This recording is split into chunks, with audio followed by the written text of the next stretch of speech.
기독교는 복음을 선포하는 종교입니다. 설득하는 게 아니고 선포합니다.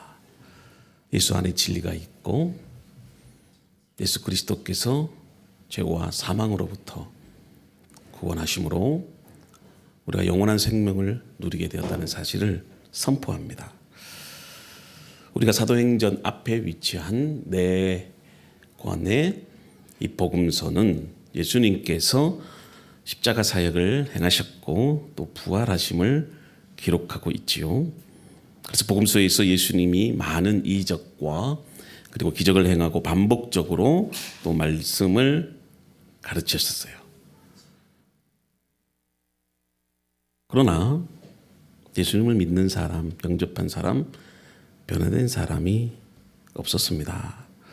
물론 가난한 자, 또 가늠한 여인, 그런 사람들 몇 명이 예수님께 나와 변화된 모습을 보여주었지만 대부분 많은 사람들은 변화되지 못했어요. 심지어 예수님께서 십자가에 죽고 난 뒤에 제자들도 다 도망쳐 버렸고 부활하시고 난 이후에도 믿지 못해서 여전히 다 흩어져 버렸어요. 그래서 혹자들은 예수님의 사역이 실패했다 그렇게 주장합니다. 그러나 우리가 사도행전을 통해서 확인되는 것은 오히려 하나님의 나라는 확장되고 그 예수 그리스도의 십자가의 부활의 능력이 나타나기 시작했고 흩어졌던 제자들이 능력받아서 부활의 증인이 된 것을 보게 됩니다. 실패가 아닙니다. 하나님의 나라는 계속해서 지금도 이루어지고 있다는 사실이에요. 교회는 성령의 능력 가운데 하나님의 아름다운 풍성한 열매를 맺게 됩니다. 예루살렘에 머물렀던 기독교가 전 세계를 변화시키는 주역이 되는 멋진 내용을 우리가 이제 사도행전을 통해서 살펴보게 될 것입니다. 이런 이 복음의 확장, 이것은 아브라함을 통해서 약속된 땅의 모든 족속이 복을 얻을 것이다. 이 말씀의 성취고 또 많은 예언자들을 통해서 선포하신 새 영을 부어주리라, 새 마음을 주리라. 이 예언이 완성되는 그 내용을 우리가 또한 확인해 볼 수 있습니다. 그러면 어떻게 이런 놀랍고 엄청난 일들이 일어나게 됐을까? 오늘 그것을 여러분들과 함께 나누고 그 속에서 하나님의 뜻을 생각해 보려고 합니다. 자, 사람마다 살아가는 이유가 있죠. 그냥 살아가는 사람은 없을 겁니다. 특히 삶의 목적과 이 정체성은 그리스도인들에게 있어서 가장 중요한 믿음의 내용입니다. 사도행전을 통해서 그 믿음의 내용을 우리가 확인해 볼 수 있죠. 예수님은 마지막 유언에서 제자들을 향해 주님의 죽음과 부활의 증인이 되는 것을 원하셨습니다. 구원의 복음을 땅끝까지 전파하는 복음 증거자가 되기를 원하신 거예요. 이것이 바로 사실은 제자들에게만 주어진 사명이 아니고 오늘 그리스도의 제자로 살아가는 여러분 모두에게 주시는 하나님의 뜻이고 사명입니다. 아멘. 여러분, 증인이 되는 것, 이건 선택사항이 아닙니다. 예수를 믿는다는 것은 우리 모두가 예수 그리스도의 십자가와 부활의 증인이 되어야 한다는 뜻이기도 해요. 우리는 지난 시간에 제자들의 유일한 관심이 이스라엘의 회복, 그리고 그 때와 시간, 언제인가, 바로 그것을 가지고 우리가 말씀을 함께 나누었어요. 예수님은 공생의 기간 내내 하나님 나라에 대해서 일관되게 말씀하셨는데 제자들은 일관되게 이스라엘 나라만 언급하고 있죠. 이러한 이 제자들의 질문은 제자들의 상태, 제자들의 생각, 그리고 제자들의 의도를 파악할 수 있는 근거예요. 마찬가지로 오늘날 그리스도인들의 신앙생활 하는 모습을 보면 그 성도의 영적 상태, 그리고 그 성도들의 생각, 그 성도가 지금 무엇을 위해서 예수 믿는지 그 의도를 파악할 수 있어요. 어쩌면 이스라엘의 회복을 원하는 제자들의 이 질문, 우리의 질문일 수도 있어요.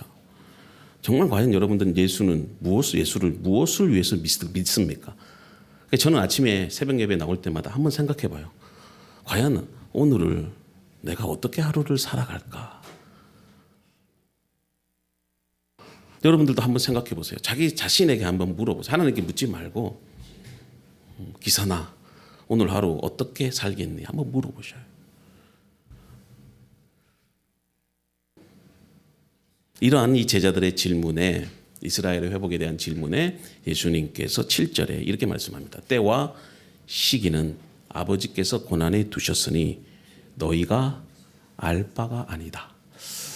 제가 여기서 은혜 받은 말씀이 뭐냐? 너희가 알 바 아니다 이 말이에요. 우리는 모든 걸 다 알고 싶어요. 우리 주연이가요, 아빠 저 위에 구름이 어떻게 생겨? 저 나무는 어떻게 해서 저렇게 살아가? 그거 대답하려면은요, 짜증나, 막 짜증나. 속으로 야, 다 커서 배우면 알게 돼. 이 말을 하고 싶은데 그래도 또 친절하게 가르쳐 줘요. 제가 아는 지식 내에서.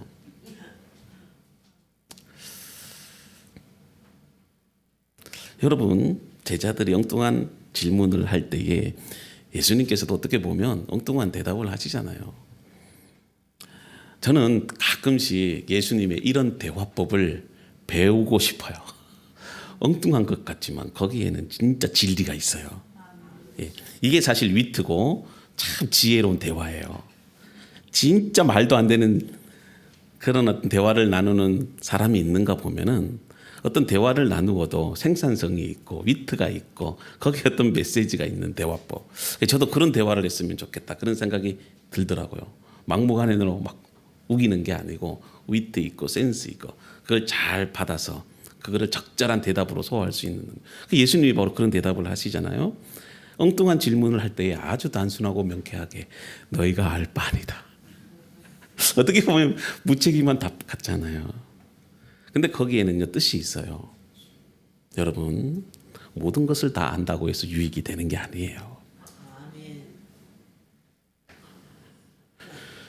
신학에서 이렇게 말을 합니다. 사람은 하나님 자신이 알려주는 만큼만 알 수 있어요. 유익이 되기 때문에 그만큼만 알려주는 겁니다. 어떤 분들은 태초? 그럼 태초 이전에는 도대체 하나님 뭘 하셨을까? 그거 알면 여러분 무슨 유익이 있어요? 네?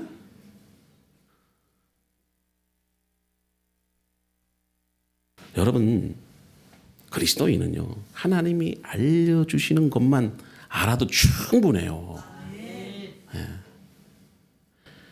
굳이 하나님이 알려주지 않는 것을 알려고 하는 것은요, 그건 자기 교만입니다. 알려주지 않는 것은 다 우리에게 유익이 되기 때문에 안 알려주시는 거예요. 특히 때와 시간, 특히 한국 사람들은 빨리빨리 조급증이 있잖아요. 인터넷을 해도 빨라야 되고 물건을 사도 빨라야 되고 우편을 보내도 빨라야 되고 어떤 일 처리를 하더라도요 빨리빨리 해야 돼. 오늘날 교회도 마찬가지죠. 제가 다 목사님들하고 얘기를 하면 교인 몇 명이야? 교회 언제 개척했어? 사실 이 조급함 때문에 뭐가 오는 줄 아세요? 염려가 와요. 또 근심이 와요. 그래서 이 두려움과 조급증 때문에 때와 시기, 장소 이것 때문에 이단들 속아서 넘어질 때가 많잖아요. 1992년에 담이 성교회가 예수님께서 9월 28일 나온다고 했나요? 어쩌저쩌고 했나? 그거 알아서 뭐 하는데요? 때가 되면 오겠죠. 그래가지고 CNN 또 미국 유명한 방송사들이 와가지고 기도원에 생방송으로 그때 진짜 라이브로 방송했다니까요. 제가 말씀드리고자 하는 메시지가 이겁니다. 그냥 하나님께 맡기세요. 하나님 뜻대로 하면 됩니다. 하나님은 우리를 사랑하기 때문에 알지 못하게 하신 것임을 여러분 기억하고요. 허락하신 것에 만족하며 살면 됩니다. 어련히 하나님이 알아서 하시겠습니까? 감사할 줄 아는 그리스도인이 되어야 한다는 이 말씀이에요. 어리석은 제자들의 질문에 오늘 본문의 말씀 다음과 같이 예수님이 제자들에게 말씀하시죠. 오직 성령이 너희에게 임하시면 너희가 권능을 받고 예루살렘과 온 유대와 사마리아와 땅 끝까지 이르러 내 증인이 되리라. 자, 왜 이런 말씀을 하셨을까요? 이 8절 말씀이 어떤 문맥 가운데 나왔을까?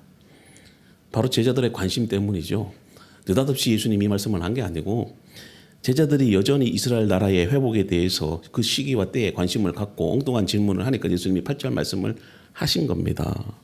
그러니까 이 8절 말씀은 이 제자들의 엉뚱한 질문과 상관관계가 있다는 거예요. 그래서 여러분 하나님 말씀 읽을 때 반드시 그냥 이렇게 점쟁이들 책 펴듯이 딱 보고 이 좋은 말씀이니까 내게 유익이 되겠다. 그렇게 성경 읽으면 안 됩니다. 성경은 통독해야 돼요. 성경 통독해야 돼. 읽으려면 창세기 1장부터 50장까지 다 읽어야 돼. 그래야 그 문맥 속에 담겨 하나님의 뜻을 안다니까요. 오늘 이 8절 말씀이 어디서 나왔다고요? 제자들의 엉뚱한 질문의 답으로 나온 거예요. 그래서 제가 지난 시간에도 오늘도 그 엉뚱한 제자들의 질문에 대해서 얘기를 한 거예요. 그 예수님은 쓸데없는 것에 관심 가지지 말라는 거 아니겠어요? 아멘? 알려주는 것만 우리가 믿고 따라가면 된다는 거예요. 이 주님의 잘못된 그런 어떤 생각, 사상, 관점 고쳐주시고자 바른 삶의 목표. 그게 뭡니까? 하나님 나라, 하나님 나라. 그럼 하나님 나라가 언제 시작이 된다? 오직 성령이 임할 때. 내 교회는 성령이 임해야 돼. 신앙생활은 성령 충만해야 된다는 거예요. 성령 충만 없이 신앙생활하는 사람들 보면 알아요. 눈에는 조른기가 가득하고 손은 주보와 낙서하고 아마 휴대폰으로 가 있을 거고 발은 동동 구르면서 끝나면 빨리 골프 치러 가야지. 네. 여러분 성령이 우리에게 임할 때 성도가 관심을 갖고 목표로 삼아야 되는 거 철저하게 성령의 임하심. 지난 시간에 성령을 경험하기 위해서 임재를 경험하기 위해서 어떻게 해야 된다? 기도해야 된다 말씀드렸잖아요. 기도해야 된다. 그래서 여러분 성령의 임재 충만 이게 여러분들 중요합니다. 성령 충만은요 말세를 살아가는 성도들에게 하나님의 뜻이에요. 그래야 우리 영적 싸움을 이길 수 있습니다. 모든 그리스도인은 성령 세례 받는 가운데 태어난 거예요. 이걸 거듭났다 그래요. 엄마 뱃속에 들어간 거예요. 나중에 니고데모와의 대화 속에서 조금 더 구체적으로 제가 수요일 날 얘기를 할 거예요. 성령은 우리 몸을 하나님의 성전으로 삼으시고 그리고 그 몸 대신 이 성전 안에 예수님께서 성령께서 거주하시는 거예요. 그래서 성령은 우리가 주님의 소유임을 인치십니다. 그래서 성령은 우리 안에서 하나님의 뜻대로 우리를 위해서 중보자가 되셔요. 기도하십니다. 이런 점에서 성도는 성령과 뗄래야 뗄 수 없는 영적, 유기적 생명 연합을 이루고 있어요. 그래서 여러분 성령 받아야 돼. 성령 충만케 돼야 됩니다. 성령 충만하지 않고서 어떤 성도라 할지라도 주님의 뜻 이해 못합니다. 순종할 수도 없어요. 자, 본문 8절에 보니까 성령이 너희에게 임하리라. 이게 도대체 무슨 뜻일까? 이걸 하영조 목사님이 참 저도 고민했었어요. 이거 어떻게 해석해야 될지. 그래서 하영조 목사님 설교를 딱 보다가 두 가지를 딱 정리를 하시는데 공감해 가요. 여러분들에게 소개하려고 그래요. 성령의 때가 온다는 거예요. 성령의 시대가 도래한다는 겁니다. 성자 하나님은 하나님의 구원과 계획과 약속대로 인류의 죄를 구속하시기 위해서 말씀이 육신돼서 이 땅에 오신 겁니다. 이와 같이 성령 하나님도 오순절 다락방에서 약속하신 대로 성령이 오신다는 거예요. 물론 그 전에도 성령이 구약시대에 각 개인에게 임하는 현상을 우리가 봅니다. 그렇지만 예수님께서 인간의 몸을 입고 역사에 정식으로 오셔서 공생애 동안 구원의 사역을 하셨던 것처럼 천지를 창조하시고 기적을 베푸시고 수많은 예수님의 사역을 가능하게 했던 그 성령님이 이제는 역사의 주체로서 그리고 성령 하나님으로서 일정한 시간에 일정한 장소에 제자들이 무리 가운데 임하신다는 거예요. 그렇게 함으로써 이제 본격적으로 하나님의 교회가 세워지게 되고 하나님의 나라가 확장될 거라는 겁니다. 이것이 바로 성령이 임하시면 그 뜻이에요. 둘째는 뭐냐? 성령은 이렇게 역사의 어느 일정과 시간과 장소에 오셔서 역사를 주관하시는 주체가 되실 뿐만이 아니라 너희에게 임한다는 거예요. 아멘. 여러분들에게 임한다는 거예요. 아멘. 우리는 성령이 임하는 것이 어떤 예언자나 제자들이나 특별한 사람들에게 임하는 걸로 생각했어요. 특히 유대인들은 자기가 혈통적으로 하나님으로부터 선택받은 민족이기 때문에 자신들에게만 성령이 온다고 생각했어요. 근데 이제는 뭐다? 여러분들에게 임한다는 거예요. 여러분들에게. 이 말은요, 그리스도를 주로 고백하고 믿는 모든 자에게 임한다는 겁니다. 특정한 사람이 아니에요. 여러분, 예수 그리스도께서 십자가에 죽으시고 부활하셨다는 것은 객관적 사실입니다. 이것을 믿는 자는 누구든지 성령을 받게 돼요. 은혜 충만하게 됩니다.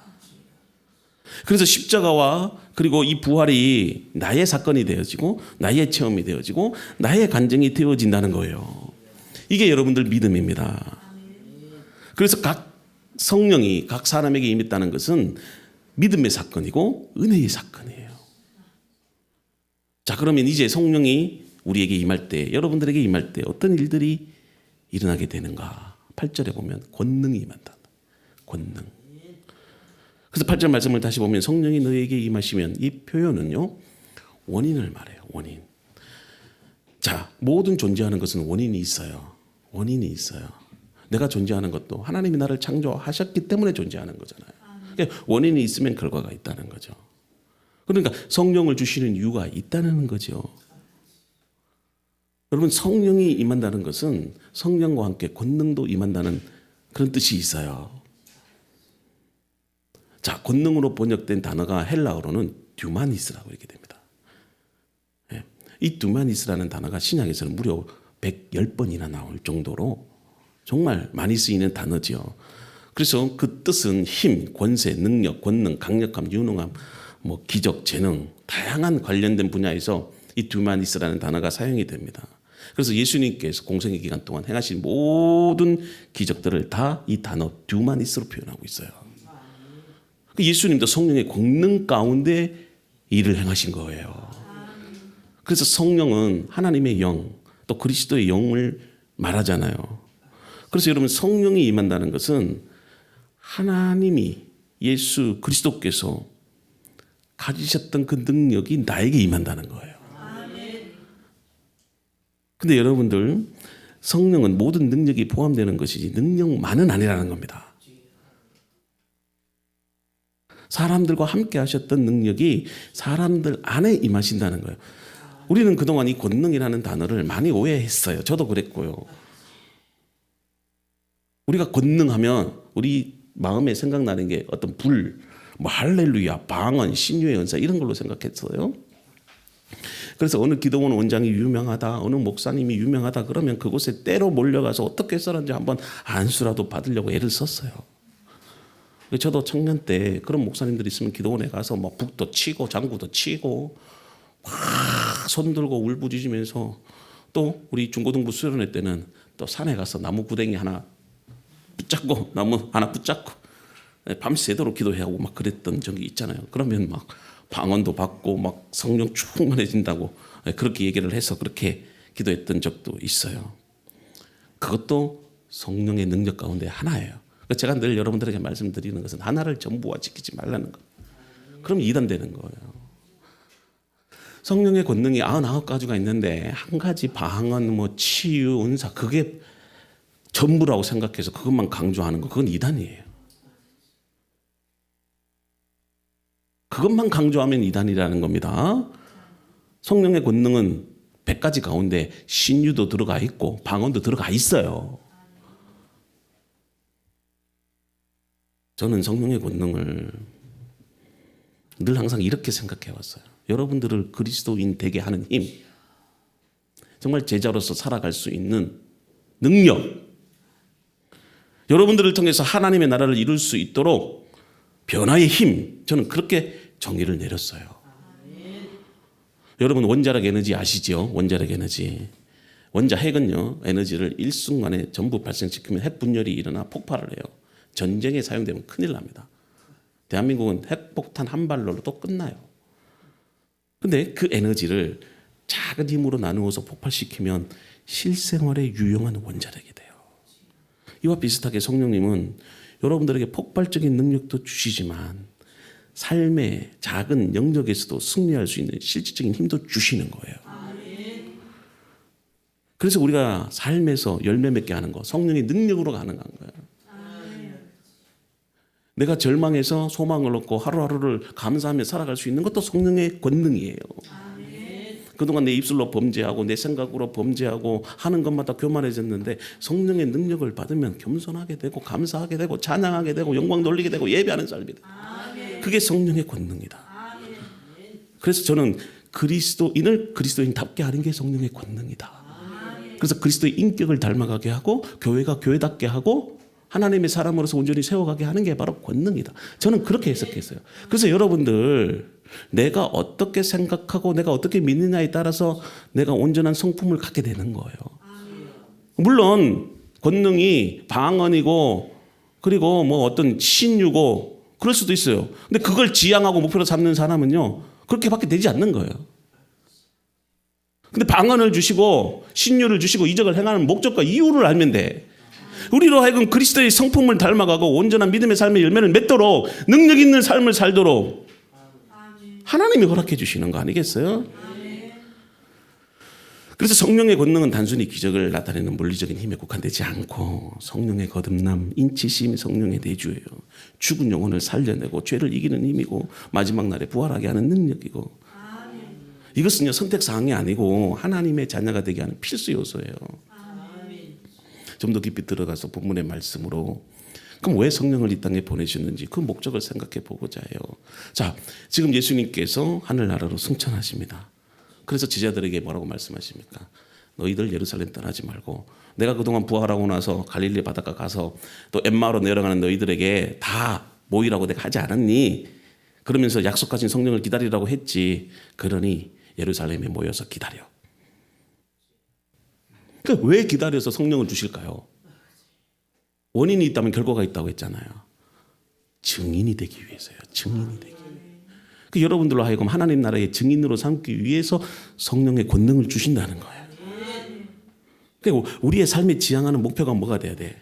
원인은 성령의 능력을 받아야 되지만, 권능을 받아야 되지만, 목표는 뭐야 돼? 결과는 뭐가 해야 된다?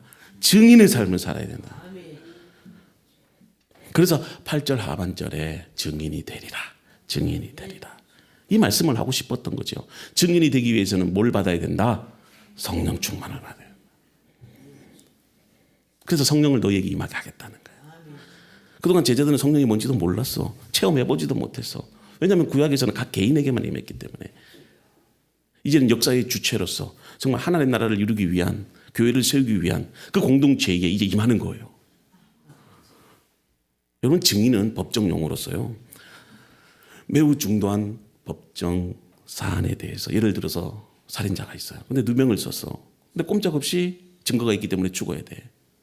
근데 한 증인이 나와. 근데 증거물을 갖고 와.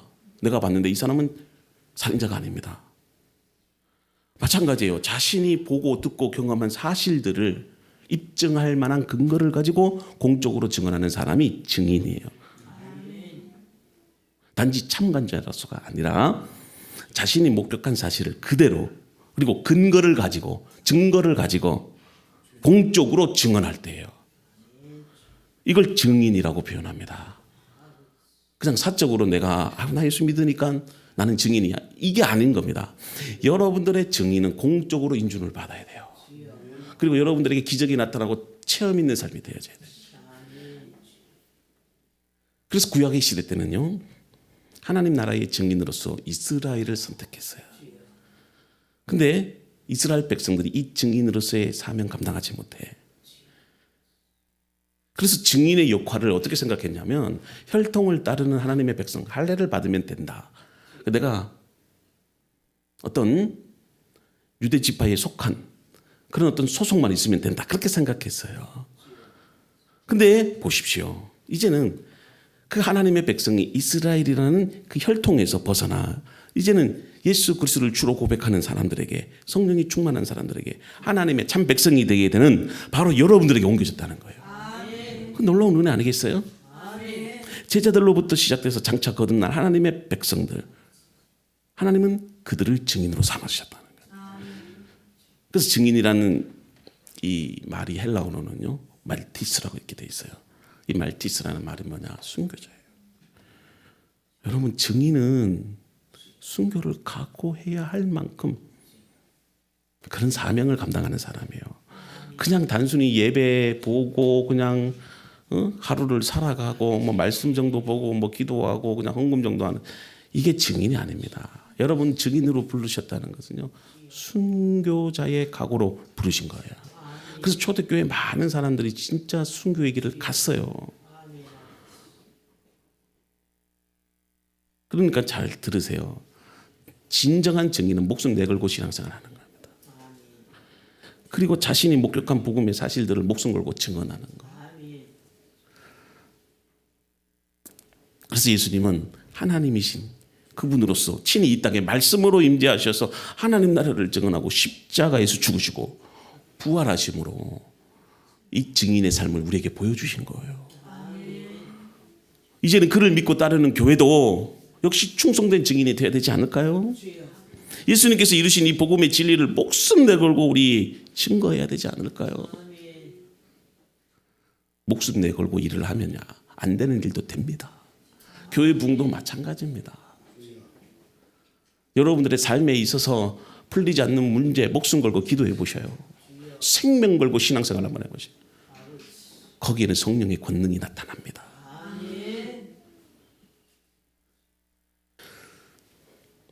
자, 그 다음에 4개의 지명이 나와요. 1장 8절에서 4개의 지명이 나오는데 여러분들 잘 아는 지명이죠. 예루살렘, 유다, 사마리아와 땅끝. 자, 여기에 왜 지명을 넣었을까요? 놀랍게도 예루살렘과 온 유대와 사마리아와 땅끝, 이것은 사도행전 구조 자체가 그렇게 돼 있어요. 여러분, 사도행전 1장부터 8장까지를 읽어보면 예루살렘의 복음이 전해져요. 그 다음에 이제는 온 유대의 복음이 전해집니다.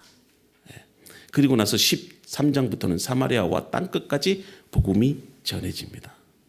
그러면 왜 예수님이 이 명령을 주시고 이 지명들을 언급하셨을까? 실질적으로 그들이 살고 있는 이 구체적인 지명을 언급하심으로 우리가 어떻게 세상을 변화시킬 수 있는지 그 방법과 원리를 우리에게 알려주는 거예요. 그러니까 하나님의 나라의 복음이 어떻게 해서 증거되고 어떻게 해서 성취되는지 우리에게 보여준다는 거예요. 근데 그 첫 시작이 지금 내가 처한 여러분들의 상황과 환경에서 구체적인 증거의 삶을 살라는 거예요.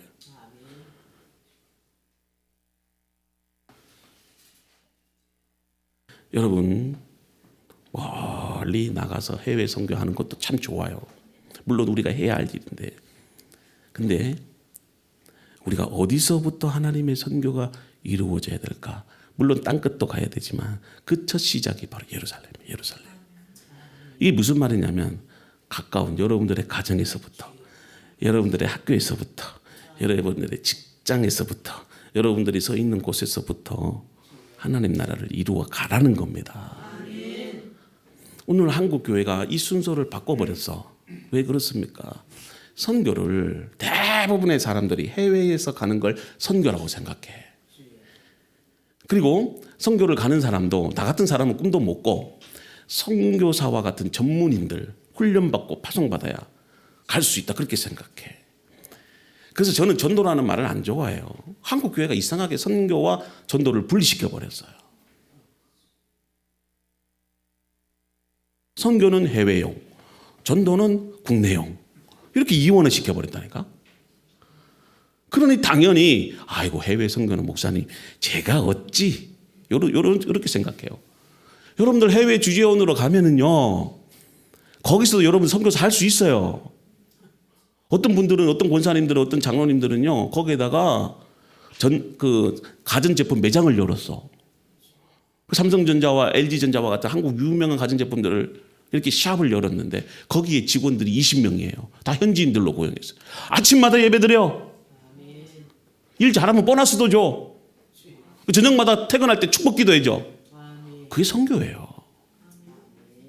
저는 그런 분들이요, 나 같은 선교사들보다, 전문인 선교사들보다 더 복음 잘한다고 생각해요. 신앙의 본질, 교회의 본질이 뭐라고 말씀드렸어요? 선교라고 했잖아요. 근데 선교를 해외 선교, 전문인 선교로 생각하니 가까운 가족, 이웃, 내 직장, 내 학교, 내 나라에 대한 선교적 사명을 잃어버리는 거예요. 왠지 전도라고 생각해서 전도라고 하면 좀 급이 떨어지는 걸로 생각해요. 선교는 뭔가 고차원적이고 좀 이게 잘 훈련받는 사람들이 하는 거고. 저는 제 개인적인 내피셜이에요. 뭐 전도 훈련 이거 그것보다는 선교 훈련이 더 나은 것 같아. 여러분, 복음을 전하는 것이 가장 어려운 거죠. 말이 안 되네. 복음을 전하기가 가장 어려운 것이 어딘 줄 아세요? 대부분 사람들이 1번 아프가니스탄, 아프리카, 아마존 밀림, 아니면 북한, 중동, 중국, 이슬람 지역. 물론 어려운데 솔직히 얘기해 볼게요. 제일 어려운 것이 어딜까요? 할렐루야. 내 가정, 내 남편, 내 자녀. 정말 어려워. 차라리 내가 해외 가서 아프리카에 가서 전도하는 게 더 나아. 왜 그리 자녀들이 이게 교회 안 나오는지, 왜 그렇게 남편이 예수 안 믿는지. 남편 구원시키는데 최소한 40년 걸리는 거 아십니까? 목사님, 우리 남편 결혼하고 이제서야 교회에 나와요. 그래. 40년 동안 해외 선교해 보세요. 지나간 아이 과자만 줘도 교회 나온다니까요. 가장 어려운 게 예루살렘이에요. 여러분, 예수님이 어디서 죽으셨어요? 예루살렘에서 죽었어요. 이방 사람들이 아니에요. 예루살렘 사람들이, 유대인들이 예수님을 죽인 거라니까요. 한 형제, 한 가족, 그들이 죽은 거예요. 예수님을 팔아넘긴 사람이 누구라고요? 가룟 유다요. 그러니 누가 믿겠습니까? 예수님이 말씀하지. 야, 거창하게 꿈꾸지 말고 예루살렘부터 해. 예루살렘. 그렇다고 제가 해외선 가지 말자는 얘기가 아닙니다. 당연히 또 해야죠. 왜냐하면 사명이 다 달라.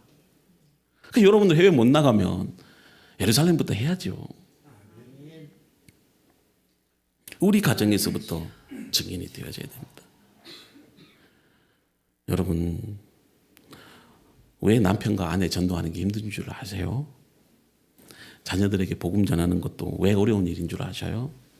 요즘은 세상이 너무 많이 바뀌었어. 옛날에는요, 1960년대, 70년대는 나가서 전도지만 주고 예수 전당 불신 지옥, 소리만 해도 사람들이 눈물이 쫙 흘러. 그렇구나, 내가 죄인이구나. 이 전도지만 봐도요, 막 은혜가 충만해서 그 다음날 교회 온다니까. 요즘은 그렇게 해서 교회 안 온다니까요. 저는 그 이유를 살만해서 그래. 살만해서 그래. 예수 없어도 살만하니까. 그때는 예수 없으면 못 살아.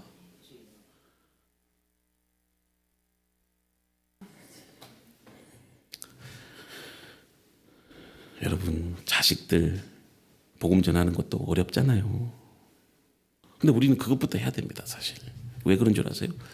가정에서의 증거는 내 삶의 변화 없이는 되지 않습니다. 내가 십자가를 지지 않고서는 안 되는 거.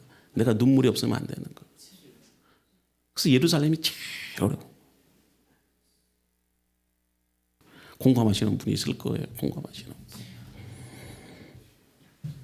남편 구원시키려고 평생 눈물로 기도해 오지 않습니까? 자식 하나 살리려고 진짜 생명 바쳐서 여러분들 기도하고 신앙생활 했지 않습니까? 그래서 하나님이 원하시는 것은 증인이 되려면 너희의 삶부터 변화시켜라 그래요. 좀 예수님답게 살아라. 근데 내 힘으로 안 돼. 아무리 해도 안 돼. 그래서 내가 너희에게 성령을 주겠다는 거예요. 언제 할까요? 우리 내년에 할까요? 오늘부터 하는 거예요. 오늘부터. 어디서부터? 내 주변부터. 내 이웃, 내 직장, 내가 처해 있는 친구들부터 구원해내야 되는 거예요. 내가 증인이 되겠습니다. 순교하는 각오로 복음 전하겠습니다. 오늘 이런 결심을 하실 수 있기를 하실 수 있기를 바래요. 여러분 자신에게 한번 물어봅시다. 과연 내가 무엇을 위해서 신앙생활을 하는지, 정말 여러분들이 증인이신지, 증인이 되기를 원하시는지, 그렇다면 오늘 이 시간 하나님께 기도의 자리로 나아가 첫째 기도 제목, 성령의 권능을 달라고, 성령의 충만함을 달라고, 예수 그리스도의 인격을 소유하게 해달라고, 주님을 만나야 되는 거예요. 부활하신 주님을 만나야 돼요. 그것이 여러분들의 삶 가운데 체험으로 나타나야 돼. 능력은 체험에서 나오는 거예요. 기도했더니 내 병 고침을 받았다. 기도했더니 정말 내 사업이 이렇게 번성했다. 기도했더니 내 남편이 죽게 돌아왔다. 기도했더니 이런 일들이 일어났다. 이걸 체험하고 간증해야 되지 않을까요? 성령의 권능으로 말씀을 깨달아야 됩니다. 여러분 적당히 사는 인생이 되면 안 돼요. 이 세상에 만족하면 안 돼요. 우리가 관심을 갖고 삶의 목적으로 삼아야 하는 것, 능력이 되는 삶, 증인이 되는 삶입니다. 그래서 여러분들 하나님 앞에 섰을 때 부끄럽지 않도록 주신 사명 잘 감당해서 정말 여러분들 복 받는 인생이 되는 저와 여러분들이 되기를 주님의 이름으로 축원합니다.